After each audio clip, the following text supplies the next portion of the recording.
And fellow soldiers, I'm the professor, and this is the moment of truth. Now, I'm sure that you've heard a lot the last week or so regarding Dobbs v. Jackson Women's Health. That's the Supreme Court case right now out of Mississippi that's dealing with abortion. And apparently, if the Supreme Court were to decide in favor of Dobbs, then what would happen is that states would go back to deciding whether or not for themselves that abortion would be legal in their particular state. It wouldn't be the end of abortion. Hell, it would barely account for a curtailing of it. Even the most strict states in the U.S., what they've largely said is basically they want to cut back on when you can do it, not stop it altogether. But you wouldn't know that by listening to the white media, why they've been making a lot of hay about it. They've been acting as if the world's coming to an end and that we all need to be watching this. And the reason why is this is what they always do. Whenever there's some pet issue of theirs, they always want to make sure that's front and center. We all need to drop what we're doing so we can pay attention to that. They always make sure to paint their concerns as being the biggest issues on the planet.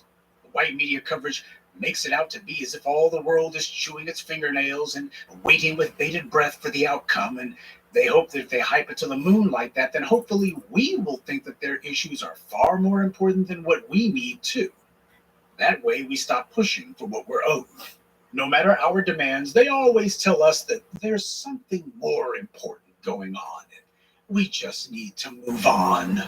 Let me tell you something. Our power, and I mean those of us who came out of slavery in this country, our power is not based on access to abortion. It's not based on what pronouns you use, transgender bathrooms, or any of these other pet issues of the white left.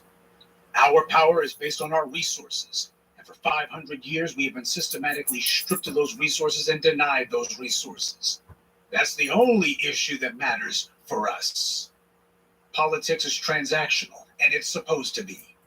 You got people like Rahm Emanuel and others saying, we got to stop this transactional political thing. I mean, we can't have it where it's quid pro quo. No, that's exactly what it's supposed to be. Quid pro quo, something for something. This isn't charity. It's not about goodwill. It's about getting ours. And if they want our support, then they're going to have to make a deal to get it. But given their track record of lies and betrayal, they're going to have to put some things on the table and in our pockets first before any kind of deal gets struck, because they've already proven that they cannot be trusted. They'll lie through their teeth. We handed them the White House and the Congress last year, and they've gotten an Asian hate crime bill passed. They got that infrastructure bill passed, and that was nothing more than a political payoff and payback to the corporate donor class that funds both parties. But they couldn't get anything done for black people. Black people who delivered Georgia, Michigan, and North Carolina. Without any two of those three states, Biden would not be president right now. And without black people, they would not have Georgia, and they wouldn't have their Senate majority. Everybody else gets tangibles. We get excuses. We gave those clowns everything they wanted, and it's still not enough to hear them tell it. Well, not enough for them to do anything for us. A lot of black people think that it's cute to go find the loudest group of white leftists that they can, or if you happen to be a particularly sniveling type of Negro, you go the Jesse Lee Peterson, Larry Elders route. That's something you get to be their little pink poodle. Hey, here's a black person who actually says that racism doesn't exist and that black people need to stop complaining about the police. Yeah, you can go ahead and be their little sideshow freak for a while. That's what the bottom of the barrel does. The last brain cell in your head is what gets you to do something like that. But truth be told, they didn't have any brain cells to begin with. But you notice that the numbers of black people who are willing to get out there and do that stuff are getting less and less by the day. It's because it's obvious the only thing that black people have been doing is letting ourselves be used to augment the numbers of these other special interest groups. And then as soon as they get what they want, black people are like, great, let us all march over here so we can get some things for black people. And they're like, ooh, look at the time, gotta go. That's unfeasible. Check for what? You think we're gonna do something that only benefits black people? No. That's what we get. So it's time for us to make it very clear and be very strident. We don't give a rip about these other people's pet issues. We're not going to let the white media tell us that these other people's hobby horses are somehow the most important pressing issues of the day. We are unapologetic when we say black first. We're putting black first because nobody else does.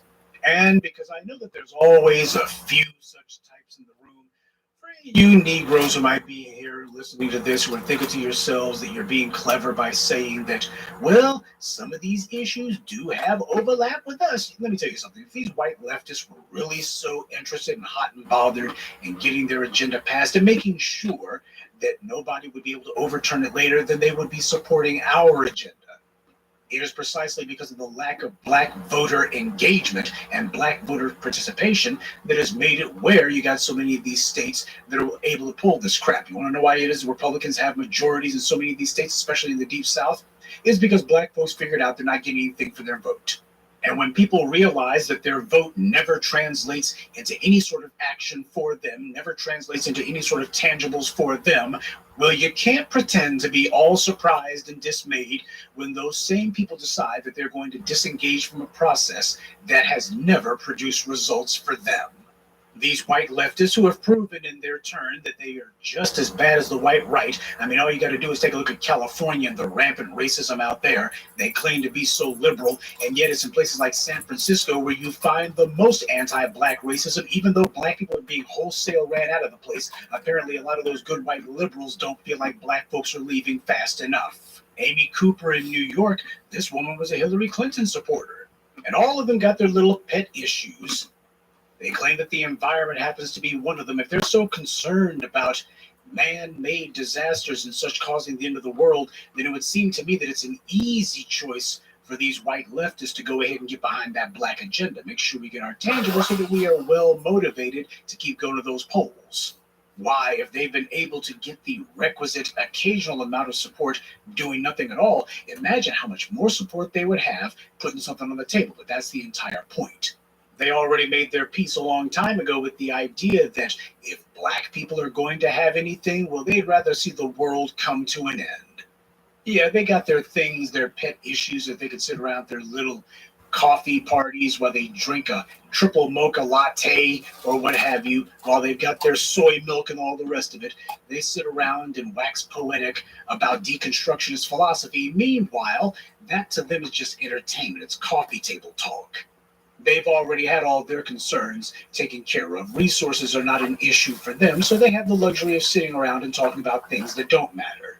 And when black people bring up things that actually do matter, well, all of a sudden here come the excuses. They sound no different than the Republicans. We do not care what species of rare spotted owl that they're attempting to try to save this week. We do not care what wetlands that they're concerned might be endangered. We got black folks who are an endangered species right here in the United States. And we're not sitting back seeing whether or not these good white leftists are going to come up with a Greenpeace for us. It's time that we showed them the same blatant contempt for their issues that they've always shown for ours. All of these black folks who call themselves, well, I'm going to go march with God, to hell with that. And if somebody brings up, well, there have been a couple of these folk, a couple of them who have been marching with it. No, that ain't good enough. Because you see, whenever black folks get out there with them, they've always got an end game of what they're going to get. And they usually get what they're after. Black people haven't got a doggone thing. You cannot name any legislation. You cannot name any tangibles. You cannot name anything that we've gotten. A whole bunch of marching, a whole bunch of demonstrating, a whole bunch of chanting and singing, and got nothing out of it. No, until that equation changes, as far as I'm concerned, we ain't doing nothing with nobody. That's the way it's got to be. The Congressional Congressional Black Caucus, those clowns are the epitome of a do-nothing society. A bunch of professional bench warmers. These guys, they got the numbers where they could bring anything to a standstill in Congress, or at least make it where it's going to be a living hell to get anything through. All they have to do is just decide amongst themselves, this legislation must be put up. Nancy Pelosi is going to catch pure hell. We're going to be demanding that she be voted out as Speaker of the House and anyone else get that seat other than her if we don't get A, B, and C. But of course, as you've seen with nigga Jim Clyburn, only thing the Black Caucus are concerned about is holding on to their little goodies that they've gotten from their white donors. Making sure that worthless clods like Mignon and Clyburn get to keep their consulting gigs, because that's the price of admission. And when black people make it very clear we're going to get what's owed to us, at the very least, you're going to start punishing these white supremacists instead of making it where, well, the court's going to give them court-ordered protection, and we're going to make sure that they get transferred somewhere else where you don't know where they are. Instead of the state protecting these white supremacist race killers, they're going to be punished, and Jim Clyburn's leading the charge. Stop sloganizing. Stop sloganizing. Sloganizing kills. Never mind the fact that that's a slogan in and of itself. Jim Bojangles Clyburn has made a doggone career out of empty platitudes and slogans. We need to stop making change for real people and helping people and stuff. That's what he's been doing his entire worthless life. Starting with the murder of Trayvon Martin, people started paying attention to these anti-black murders that have always been taking place. And yet, you didn't have anybody from the Congressional Black Caucus or the Democratic Party who decided that these murders were worthy of a sit-in to do something about it, to call attention to it, until 2016. They finally did a sit-in all right, but it was because there was a mass shooting at an LGBT nightclub in Orlando. That's the reason why they did their sit-in. Where was the sit-in for the black children murdered by the police? Where was the sit-in for all the black victims of this anti-black white supremacist violence? Where was the sit-in for them? Where's the sit-in been at since? Last year, the Democrats took one measly knee in the rotunda of the Capitol, and they were giving some loose talk about police reform proposals. No promises, mind you, just proposals. We're spitballing some ideas. Well, they don't have a congressional majority. They can't do anything without a majority. That's what the Cedric Richmonds and the roly-polies and the Jim Clyburns and the Simone Sanders and other idiots, that's assorted liars. That's what they said. Well, the Democrats don't have a congressional majority, so you can't expect them to do anything. All they can do is sympathize with you. They have to have the power before they can do anything. Well, how very fortunate for the Dems that last year was an election year. And the very black voters who they have been ignoring for decades turned out and handed the Democrats both the Congress and the presidency. And what did the Democrats do with their newfound power? Because after all, that was all they were lacking. They were just chomping at the bit to do stuff for black people and to stick up for us. And once we handed them the power to do so, what did they do? They told us ain't nothing we can do.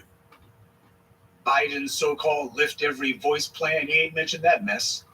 His presidential level police oversight committee, he punted that over to Nancy Pelosi, and Nancy Pelosi punted it out the door. You ain't heard nothing about that since.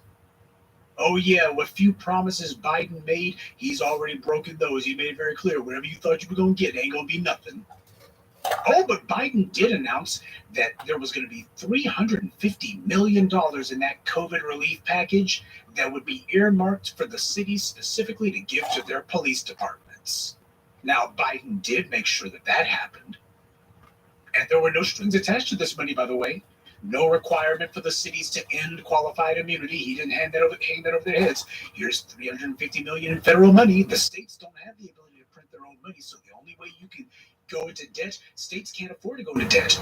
They have to have a balanced budget because they don't have the ability to print their own money. So that being the case, only way you can get this money is you gotta play ball. He could have done that. He's done it in the past. He could have told the states, in order to get a piece of this $350 million pie, you must end qualified immunity in your state. He's got them over a barrel. States are bankrupt. They're broke. They got to play ball. They don't have a choice. But he didn't require anything. No requirement to decertify police who have records of violence. No requirement to be transparent about police records. Nothing. Biden has no problem doing that. 25 years ago, when he wrote his 94 crime bill, he paid the states over $12 billion just to go after black people. So Biden is an expert at using the federal budget to pay the states to do what he wants. And his refusal to do that here stands out like a sore thumb. The COVID money was supposed to go to the people. And considering the fact that black people in particular, to hear the white media tell it, we were hit hardest by COVID. And what did Joe Biden do? He put money into the pockets of the very scumbags who have been out here murdering black people in the streets. Barack Obama bailed out the banks. Joe Biden decided to bail out the bigots with badges. You ask me why it is, I don't give a two-bit dang about any of these white leftist issues, because all they got is their little hobbies, man. These are political hobbies for them. Well, for us, this ain't a doggone hobby. It is life and death. And they're going to have to treat it with the severity that it requires and deserves. We got to start being bold and in their faces about we don't give a rip about what it is. No more of this, well, guys, we're just going to ignore you. Say, no, be in their face about it. Shut the hell up talking about this or that thing. Oh, but what about abortion? You got black folks being murdered in the streets. If you're concerned about a woman's right to choose, how about a black person's right to live? How about that? It's time out for us being all bashful about this thing. You're as insulted as I am whenever you got these clowns, these little suburbanites, the little chuckleheads who only show up whenever they got their little pet issues that they want to pretend to be concerned about so they can try to put on the airs of being an adult. They're trying to impress mom and dad. See, I can do something that's halfway like an adult. See, I'm fighting for a cause. No, they're not fighting for anything because